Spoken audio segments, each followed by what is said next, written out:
Welcome to the Healthy Happy Gut Summit, a free online event featuring some of today's top experts in the field of gut health, sharing their wisdom and practices to heal and nourish your microbiome. Please share this event with your friends and family, and come join us on Facebook at The Shift Network. And now your host, Stephanie Jackson. Hello and welcome. I'm so excited today to introduce Dr. Marc Halpern. He's the founder and president of the California College of Ayurveda and one of the leading experts in the field of Ayurvedic medicine in the West. He's the author of multiple textbooks and the popular book, Healing Your Life, Lessons on the Path of Ayurveda. Dr. Halpern, thank you so much for your time, for being here today. Well, thank you, Steph. It's an honor to be here with you. Oh, I am so excited to get into Ayurveda and gut health. Could you please tell me how you got interested in Ayurvedic medicine in the first place? Well, my whole life I have been interested in removing the cause of suffering. And I think that's probably because of my own upbringing and the suffering that I saw around me. And that led me first to become a doctor of chiropractic. I thought that would lead me toward the cause, going a little deeper than the symptoms of disease. And I think it did, but it didn't take me quite far enough. My healing journey is rather long and arduous, and I tell it in my book, Healing Your Life, Lessons on the Path of Ayurveda. But I went through a crippling illness related to Lyme disease in 1987, and that led me on a healing journey. And that journey ultimately led me to both the world of yoga and the world of Ayurveda. And that path led me ultimately to dedicate my life to Ayurvedic medicine. So really it comes down to my own healing, and it also comes down to my discovery of the cause of suffering, which I found through Ayurveda and through yoga. Thank you. Thank you. It's a life's work. Like I can't wait to read about it actually. So in Ayurveda, how does that relate to gut health? Well, Ayurvedic medicine is the traditional medicine of India, and it's a system of medicine based on an understanding that we're all unique individuals, and what's right for one person is not necessarily what's right for another person. So Ayurveda is really a path that is right for you. It's a way of figuring out how you relate to the world around you and what it is that will bring your body back into balance. And when your body is out of balance, Ayurveda teaches that the first place that we'll see the imbalance is in the digestive system. All disease in the body, from an Ayurvedic perspective, begins in the digestive system. Usually as a result of what we eat and how we combine foods together, and also how we live our life through all of our senses, the stresses that we have in our lives. All of this is reflected in our digestive system. So we could say from an Ayurvedic perspective that when we take in that which is out of harmony with our unique nature, that the results of that is going to be to disturb the doshas of the body. And those doshas, the home site of them, are in the digestive system. So the home site of kapha, for instance, is in the stomach. For pitta, it's in the small intestine. And for kapha, it's in the large intestine. So depending upon how we've lived our life, we may disturb a dosha. And when we disturb that dosha, that part of our digestive system immediately becomes affected. If it's not corrected, what happens is the dosha accumulates and then it gets aggravated. And then it overflows from the digestive system into circulation. When it goes into circulation, it travels through the body and it seeks out the areas of the body that are the weakest. And it settles in those tissues, and those tissues become the site of disease. So from an Ayurvedic perspective, whenever we treat any condition, whether we're treating arthritis or cancer, or we're treating Parkinson's disease, we're going to treat the location where the disease is. We're going to treat the circulatory system, which is where the doshas were traveling, through. But then we have to treat the root of the disease. And the root of the disease is in the digestive system. And if we don't treat the root, then one of two things will happen. Either the changes we make in the tissues that are being affected will be transient, or we might actually even heal those tissues, but because the roots are there, they'll grow new tentacles, if you would, and spread to other parts of the body. And we'll see a disease of that dosha in another part of the body. So Ayurveda places tremendous importance on the digestive system for our health and our well-being. I see. I see. I love the way you just explained that. Could you please tell me what a dosha is? Sure. So the doshas, from an Ayurvedic perspective, are the physiological forces that govern the functioning of the body. And so there are 3 doshas named Vata, Pitta, and Kapha. And Vata governs the physiological force that moves things through the body. So for instance, the pumping of the heart, or the movement of neurological impulses, or the movement of stool through the digestive system. All of this is a function of Vata dosha. Pitta dosha is related to the element fire, and it is responsible for all the metabolic activities of the body. So for instance, in the digestive system, it's responsible for the digestion of food. It's the power really of transformation.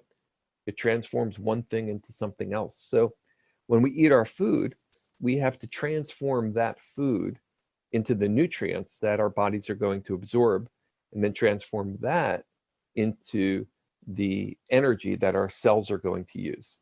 So this is a function of Pitta dosha.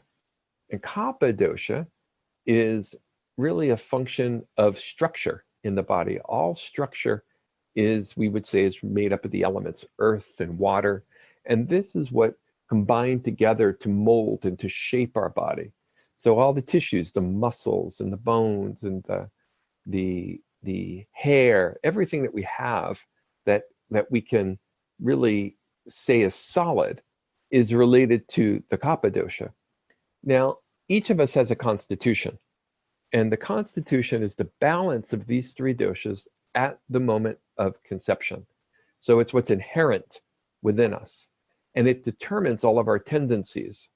So if you have more Vata dosha in your constitution, then you'll have a tendency for more motion, because Vata is responsible for motion. So you might move faster, think faster, the nervous system reacts quicker, the heart pumps faster.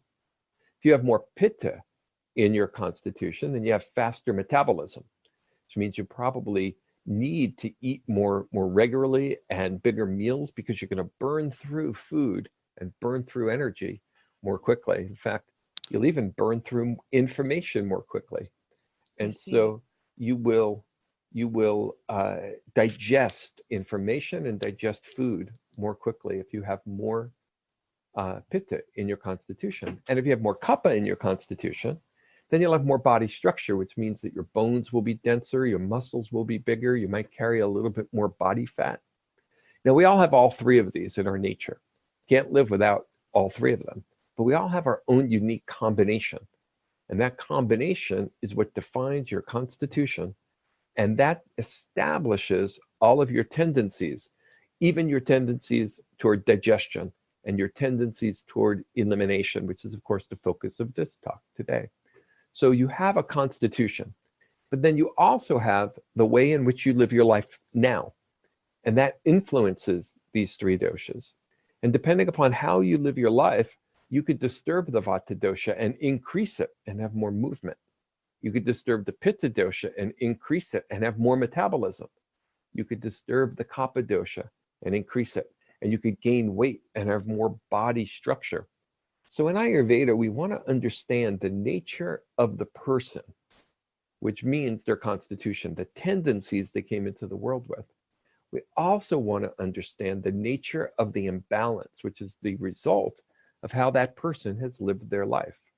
And then finally, we want to understand the nature of the remedies so that we can prescribe the proper remedy to antidote the disturbance in the current state of those doshas and return them to their healthy balance, the way it was at the moment of conception. And that's our goal in Ayurveda. You're blowing my mind with this explanation. Okay, so I've heard people talk about the doshas before, and it's kind of like a horoscope. Like they'll say like, oh, like I'm a Vata, just like I'm a Libra or like whatever. but it's not like that. These are energies that we each have in our own unique combination. That's yeah, that's right. That's right. We're not just a Vata or a Pitta or a Kapha. Ayurvedic practitioners are trained to determine the percentage of each of those within you. So one person might be 60% Pitta and 30% Vata and 10% Kapha. And that person, because they're 60% Pitta, might say, I'm more Pitta. But somebody else could be 75% Pitta and 20% Kapha and 5% Pitta. And there are infinite combinations and permutations. And so an Ayurvedic practitioner seeks to understand who you are as a unique individual and then develop a program of care based upon the unique balance of the doshas within your nature, as well as what's happening with you right now. I see. So our actions can affect our unique balance. Our actions affect the current state of the doshas. The proper word for that in Ayurveda is vikruti, which means what happened after you were created.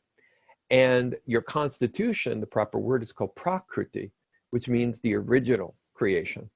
So you have an original creation, an original balance, and then you have your current state. And we need to understand both of those in order to practice Ayurvedic medicine. Okay, so can I ask, what are some of the ways that the digestive system can become imbalanced, either like too much in favor of Pitta or Vata or, yeah. Yeah, well, it all comes down to a concept in Ayurveda called Agni. And Agni means fire, but it also means the fire of digestion or the power of digestion. And we want to have a healthy, balanced fire. Now, I want to give you an analogy that I think will really help you to understand what I'm talking about. If you had a campfire, and it was a good campfire, then you have appropriate amount of wood and you have a good high quality wood, and you had the opportunity to provide a spark, and then it created a nice clean fire. Now that fire can digest more wood. You have to keep on feeding it some more wood in order for it to stay healthy.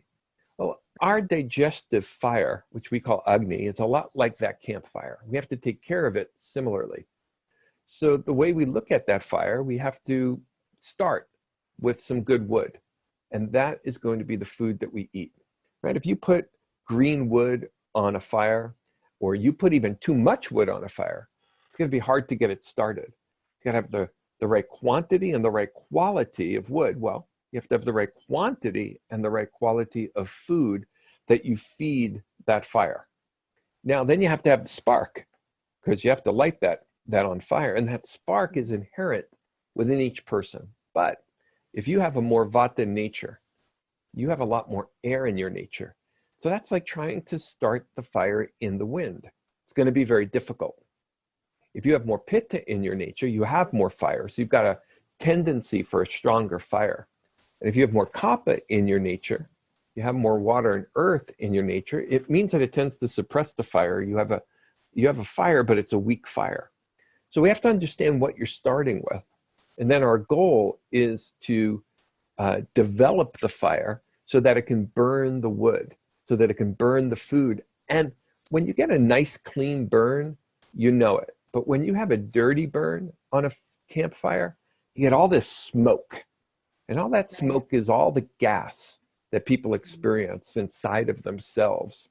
And when the fire doesn't burn quite right, it leaves behind charred bits. And those charred bits in Ayurveda are called ama.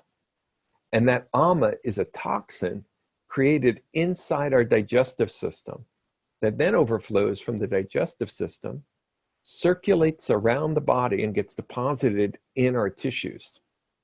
So we have a couple of goals in Ayurveda. One is we've got to balance the doshas because they're going to control the fire. So we've got to balance the doshas so that we can have a healthy fire, which is Agni, so that we do not produce the ama, the toxin in the body that winds up making us so sick. So put simply, we need to live a lifestyle through all of our senses that will keep the doshas in balance and Agni healthy. And that's our goal. Okay. So healthy Agni, can we have like too much or too little? Can it be too strong or too weak? You know, if you have Agni that is too strong, then the result of that is going to be burning in your digestive system. Some people get burning indigestion, gastritis, GERD. That burning sensation is too much fire. So the Agni has become too strong. And this is due to a Pitta imbalance, because Pitta's nature is to have a strong fire. So if you have too much Pitta, you'll have too strong of an Agni and you get burning. Now, if you have more of a Kapha nature, then your tendency is to have weak digestion to begin with, which means that it's going to be slower and more sluggish. So now your Agni is not strong enough, and food just seems to sit in your belly. And when that food just sits in your belly all day, it tends to make you feel heavy, and you lose your appetite. People of Kapha nature do not tend to eat as much because, well, they just don't have an appetite. And if you have more of a Vata nature, you have that airy quality that I talked about. And you can imagine air when it blows irregularly on a fire. Sometimes that fire is strong and sometimes that fire is weak. And the end result of that is you don't cook the food very well when the temperature is varied in the oven. And so as a result, a person of Vata nature doesn't digest the food well. And there's also a very temperamental digestive nature because it's getting strong and weak, strong and weak.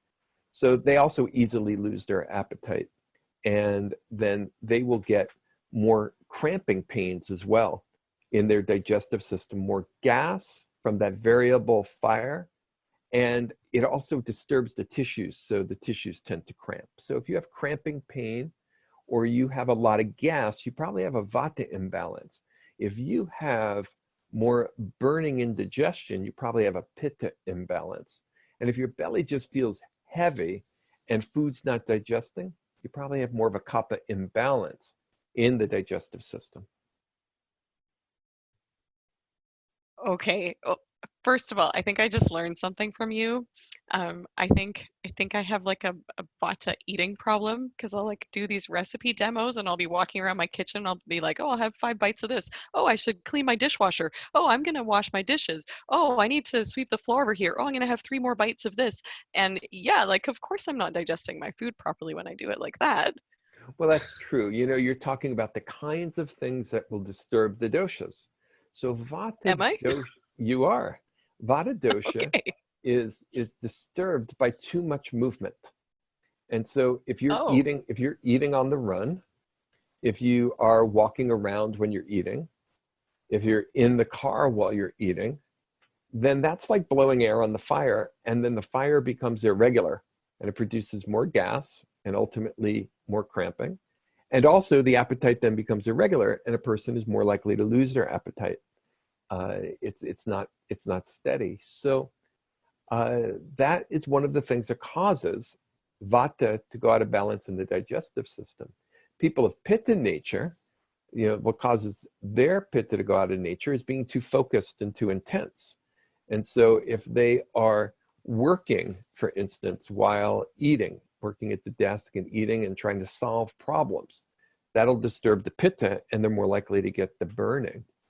And people of Kapha nature, if they're overeating, eating too large of a meal, and they don't have the fire to digest it, that tends to aggravate the Kapha dosha. So how we live our life is very, very important, and it determines how well we're going to just digest our food. We could say that digestion is a reflection of our lifestyle. So in Ayurveda, one of our goals is to normalize your lifestyle. Another goal, of course, is to interact with that digestive fire, and we can do that with Ayurvedic medicines as well. But if we only give the herbs and the medicines and we do not address the lifestyle, then we're really not treating the cause of the problem. We want to treat the cause of the problem, so we've got to go into the lifestyle of the patient. And that means also addressing their psychology, because what goes on in our mind is reflected in our lifestyle. that makes so much sense. What are some things we can do Okay, well, let's start with food. So you've described some different digestive imbalances that can be related to like dosha imbalances. So maybe we're listening to the interview and maybe someone's going like, okay, I feel like I've got like a pitta imbalance going on in here. Um, is there any way that we can use food? Like I know there are lifestyle and we're going to probably talk about the mind as well, but are there any food things that we can do to help to rebalance our Sure. digestion? Yeah, let's talk about the foods that'll balance the three doshas. Right now, we're not going to talk about whether you can digest those foods or not, because that's a function of Agni. But we're going to talk about the foods themselves, because they are going to affect the Agni and they are going to affect the doshas. So a person of Vata nature or Vata imbalance, because really we should talk more about the imbalances. The person who has gas, the person who has cramping, person who has a maybe even alternating constipation and diarrhea. These are all signs of Vata being out of balance. So a person with a Vata imbalance generally tends to need more nourishing foods. So these are foods that tend to be heavier. Now they are harder to digest as well, which is why we have to take care of the Agni. But they do need the heavier foods. So for instance, they need more grains, they need more oils, and the grain should be whole. They need oils, and they may need more meat as well as a medicine. In Ayurveda, we'll use meat as a medicine short term. We generally don't tend to promote meat long term as a lifestyle, but short term they may need that. So they may need more meat. They may need heavier root vegetables as opposed to the lighter foods, which are going to be your leafy vegetables. Leafy vegetables tend to bring Vata out of balance. Things that are cold tend to bring Vata out of balance. So they want to take more cooked foods and not as many raw vegetables, not as many cold juices either. These will tend to disturb the Vata dosha. Another food category that people with Vata nature or Vata imbalance do well with is going to be dairy. Now, by dairy, I mean milk and yogurt. Not so much cheese, because of the way it's been produced, is difficult to digest, very difficult to digest. If you have a Vata imbalance, you should wait on that for a long time.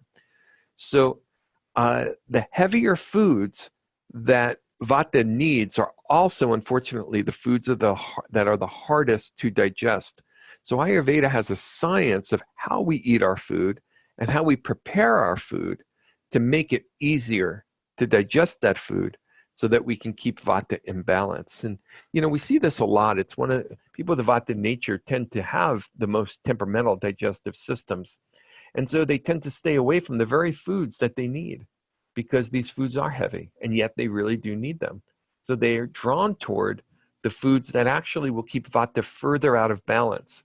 It seems to help them in the short term to eat lightly and to take light foods like salads, because they don't feel as disturbed, because if it's not digested well, it doesn't create as many problems as the heavy foods do.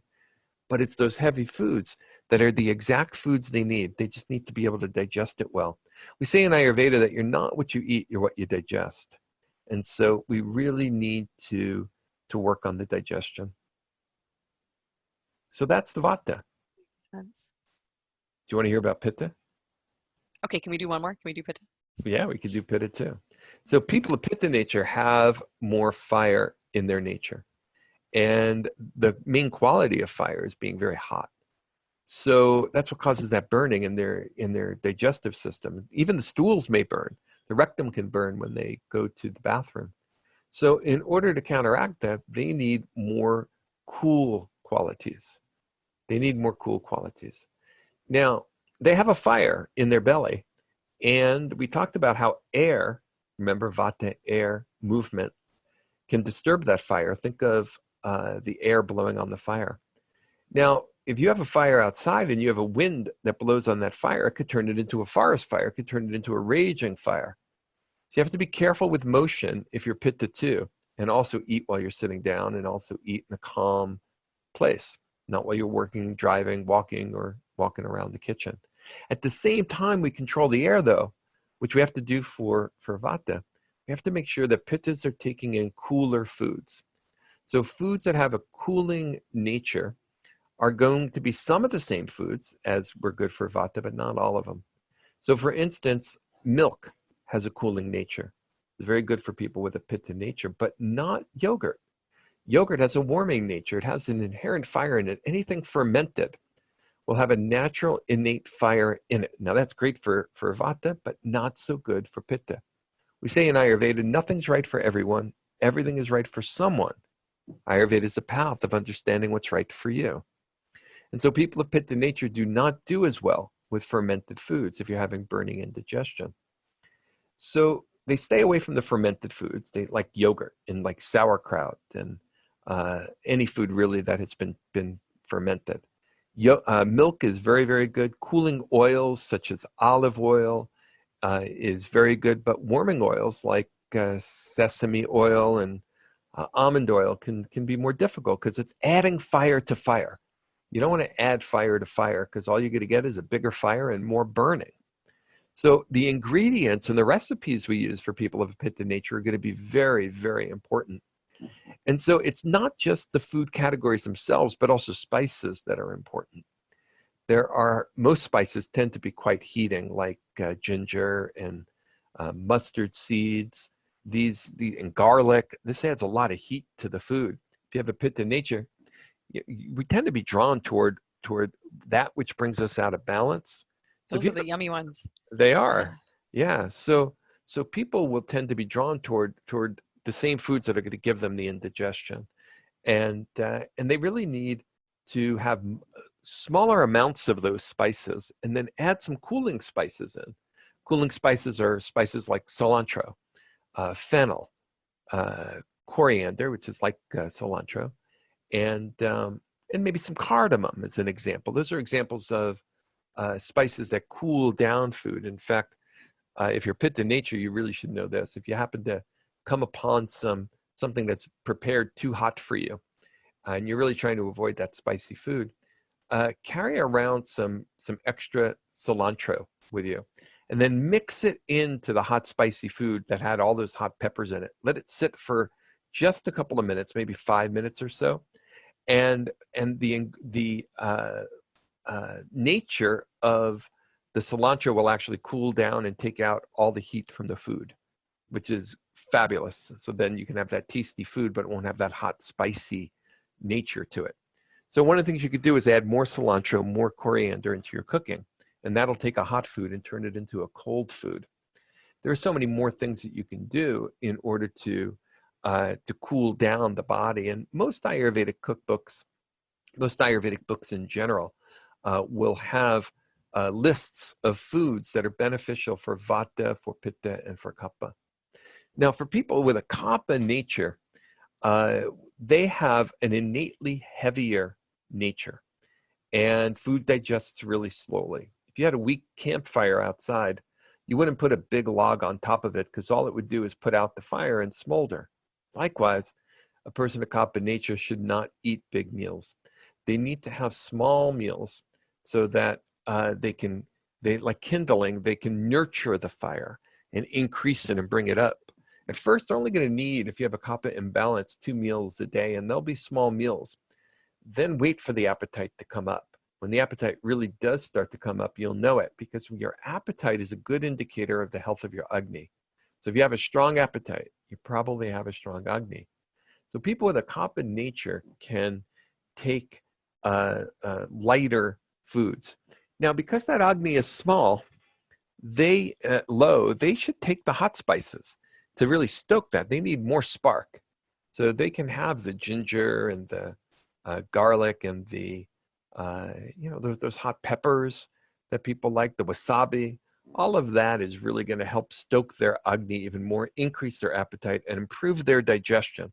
So food is just sitting in your belly and it's not digesting. That's a really good recommendation that I can make that you can start working with right away. Okay, so we can use like the spicier foods or like the more acidic foods, would you say, to increase our Agni? No, we don't really use that terminology in Ayurveda, because Okay. Agni will increase if the food is very acidic and if the food is very alkaline. It's in the middle. Ah, It's in the middle that you get, more of a balanced Agni, so a balanced digestion. So you might know, some people know that a very strong alkali will put a hole in metal. People think of alkaline and they think that it is the milder one, and they think of acidic and they think it's the sharp one. But as you go further down the spectrum on either side, it gets sharper and sharper and sharper and sharper.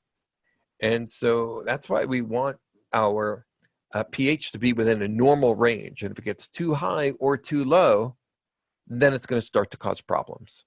And those problems tend to be with the Pitta dosha and with the Agni. Yeah. I see. Okay, so you mentioned the mind, and you mentioned the mind affecting the gut. What are some ways that happens, and what can we do to help ourselves to have a healthy kind of mind-gut connection through Ayurvedic principles? Well, I talked about how what you eat, what you take in affects your Agni. But we take in things through our eyes, we take in things through our ears, through our nose, all of this that we take in through our senses, even the sense of taste, all immediately impacts our mind, right? As soon as you experience something, the mind starts to think about it. So if you see it, if you touch it, if you taste it, if you smell it, if you hear it, the mind is engaged. Now, depending upon what you took in is going to determine the effect that has on the mind. Now, a mind that is disturbed in any way is going to immediately affect your nervous system, and that's going to be felt immediately in the digestive system. So it's the mind to the nervous system to the digestive system. Some would say too that it's the mind to the hormonal system to the digestive system. Either way, Ayurveda teaches that the first part of the physical body that's going to be affected by stress is the digestive system. And so it's very important to keep our stress levels down. And the way in which we do that in Ayurveda is by using all of our senses properly. So if you were to go see a horror film, that's not going to be good for your digestion, right? If you eat during that horror film and you're eating junk food because you're at the movies, well, that's a double combination. Now you're really going to get indigestion. Yeah. And so you really want to guard your sensory input carefully, and you want it to be calm and peaceful. Ayurveda is the healing side of yoga. So you could imagine, like in yoga, we value calm, peacefulness, and inner peacefulness. So you might want to watch a love story if you're going to the movies instead of a horror story, because it's going to have a healthier impact on your mind. And that's going to affect your physiology. See, whatever affects your mind immediately affects the whole physiology of your body. So if your mind's at peace, your physiology is going to be more normal. It'll maintain homeostasis or balance in your body. But as soon as the mind becomes disturbed, homeostasis is lost, physiology becomes disturbed, and disease sets in.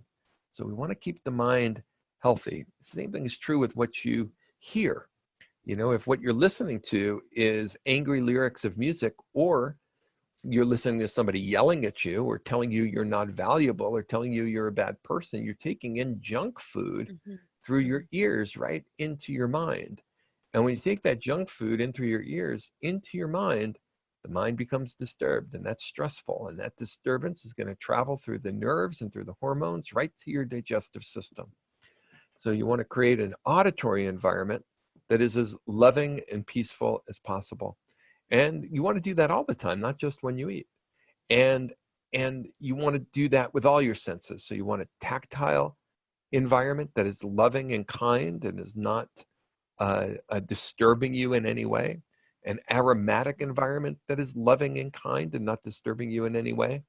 Visual, as well as through your sense of taste and your palate. You've heard the old adage, you are what you eat. In Ayurveda, we'd say, let's take that a step further. You are not only what you eat, you are what you see, you are what you smell, you are what you hear, you are what you touch, and you are what you taste. Right? So all of these are going to be very important. And in a book that I wrote called Healing Your Life, Lessons on the Path of Ayurveda, there's a chapter on each sense organ and how to use each sense organ properly so that you can create a harmonious environment And rather than taking in junk food through your senses, you can take in the equivalent of organic health food through your ears, through your eyes, through your nose, through your mouth, etc. I love this. This makes so much sense. I can't wait to read this book. This is awesome. Um, I have a question. I feel like it's a dumb question, but I'm going to ask it anyway. Like, is this where thoughts come from? So it's not where thoughts come from, but it's where the quality of our thoughts come from. Thank you. Yeah, the quality of our thoughts. So depending upon what you take in through your senses is going to determine whether or not you think positively or you think negatively. Thoughts themselves are more complicated. Thoughts themselves Right. go to consciousness itself in the field of consciousness. And so when the field of consciousness becomes disturbed, thought emerges. And the first disturbance of that thought, the primordial thought itself, is incarnation. Right? So as soon as we are incarnated, we are going to have a disturbance in the field of consciousness, and we experience that as thought. Now, every sensory impression that we gain becomes like adds another color to our thoughts. And what we're trying to do in Ayurveda is to keep our thought, and yoga is to keep our thoughts aligned with the divine. And when we say that, what we really mean is to keep our thoughts selfless rather than selfish. Right? In Ayurveda and yoga, we talk about the ego being selfish. We talk about our higher self or divine self being selfless. Whether you're spiritual or not doesn't really matter, but the concept of being selfish or selfless is something that people can really relate to. And so a selfless individual has a calmer mind. Now, you could take that to the extreme and you can say, look, if you were in a sensory deprivation tank and you were taking in nothing for an extended period of time through any of your senses, would your thoughts completely stop? And the answer is yes, from a yogic perspective. Practically speaking, that doesn't generally happen in our lives, right? Because we are incarnated. We are incarnated. And we have that fundamental, we have that fundamental disturbance in our consciousness. But yes, the yogi seeks to turn all awareness inward, not outward, so that the mind becomes calmer and calmer. And that calm mind leads to a calm digestive system. So the more we can calm our mind, the more we can control our sensory input, the healthier our digestion is going to be. Oh, man. Thank you. Okay, so someone may be listening and thinking, I need to learn more about this. What can we do? Where can we go? I know you have a school. So we're about to celebrate our 25th anniversary here at the California College of Ayurveda. Wow. We're the largest school of Ayurvedic medicine in the United States, and we were the first school of Ayurvedic medicine to open up outside of India. And we have programs that lead to being an Ayurvedic health counselor, which is working in preventative medicine and a lot with the digestive system and the mind. And we have a clinical program that leads you to being a clinical Ayurvedic specialist, a clinical practitioner. And then we have our most advanced program, which is the Ayurvedic Doctor Program. And you can go on all the way through our program and become a doctor of Ayurveda here at the California College of Ayurveda. So we have all of those programs here at the college. And of course, if you're not ready to immerse yourself into the most serious of studies, you can read the book, Healing Your Life, Lessons on the Path of Ayurveda. You can also listen to a CD, a recording that I made, which is a practice called Yoga Nidra, which will really calm your mind. The recording is called Yoga Nidra and Self-Healing. And it's in the top 10 meditation recordings in the United States. So these are ways in which you can learn more about the work that I do. You can also go to our website, and we have ongoing workshops and seminars, not only here at the college, but at locations all around the world. And I would invite you to come to them and join us. And I would look forward to spending more time with all of you. Thank you. Thank you so much. Dr. Halpern, we have to close soon. Is there any final just closing thoughts that you have? Yeah, I want to just share one last thought with you. And that is that when you digest your food properly, rather than producing that toxin I told you about, you're going to produce something called Ojas.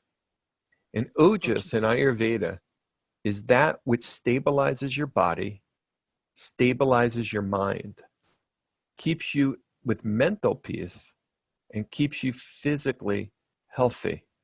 Ojas is also what brings you deeper contentment in your life. We can say that it's the fertilizer of love. If you have enough Ojas in your nature, then your capacity to love will grow, and your capacity to allow yourself to be loved will grow. And when you really love, when you can receive it, and when you can really give it, and when it's unconditional, your heart's at peace, your mind's at peace, your digestive system is at peace, and you will attain optimum health and optimum well-being. And that's what this journey is really all about. And the role of Ayurveda is to keep you healthy while you walk that journey toward being able to fully love physically, emotionally, and spiritually. Thank you, Dr. Halpern. It's beautiful. I'd also like to thank each of you for being here and for listening. And I'll see you on the next one.